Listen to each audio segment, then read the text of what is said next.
बस वाहतूकदार कोल्हापूरमध्ये आक्रमक झालेत आणि विविध मागण्यांसाठी वाहतूकदारांनी मोर्चा काढलाय। या मोर्चामध्ये मोठ्या संख्येने वाहतूकदार आता सहभागी झालेत आणि कोल्हापूर जिल्हा बस वाहतूक संघटनेकडून आंदोलन केले जाते।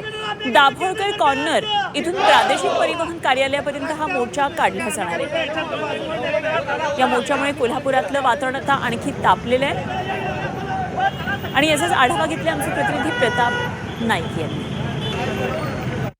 अन्याय ई चलनाविरोधात आपण पाहतो की कोल्हापुरात या ठिकाणी आंदोलन केलं जाते। कोल्हापूर जिल्हा वाहतूक संघटनेच्या वतीने हे आंदोलन केलं जाते। मला सांगा की आंदोलनामध्ये तुम्ही उतरलेला आहात, बसेस घेऊन आलेला आहेत, काय भूमिका आहे तुमची? आमची एकच भूमिका आहे की महाराष्ट्र सरकारने जे ई चलनाखाली जे वाहनधारकाकडून जी भरमसाठ लूट चालू केली आहे ती कुठेतरी थांबायला हवी। कारण सर्वसामान्य लोकांना ने आण करण्यापासून जो उदरनिर्वाह जो वाहतूक करतो तो सर्व हा महाराष्ट्र सरकारचा चालतो। तो पण कुठं वाहनधारकाला पेलण्यासारखा पाहिजे की वाहनधारकाची परिस्थिती अशी आहे की एकतर पेट्रोल डिझेल यामध्ये सरकार टॅक्स काढून घेते, रोड टॅक्स काढून घेते।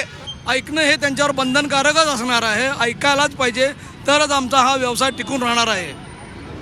आपण पाहिलं की वाहतूकदारांची भूमिका अशी आहे की जर सरकारनं आमचं म्हणणं ऐकलं नाही तर आम्ही गप्प बसणार नाही। कारण आपण पाहतो की बेमुदत आंदोलनाचा इशारा त्यांनी तातडीनं दिलेला आहे।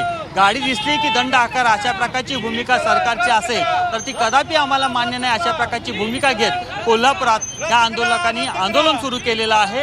या ठिकाणी मोठ्या संख्येनं आपण पाहतो की वाहनं या परिसरात आपल्याला दिसत आहेत की त्या आंदोलनामध्ये सहभागी झाले, त्यामुळे वाहतुकीची कोंडी देखील या आंदोलनादरम्यान आपल्याला पाहायला मिळत आहे। कॅमेरामन मिथुनसह प्रताप नाईक, जी 24 तास, कोल्हापूर।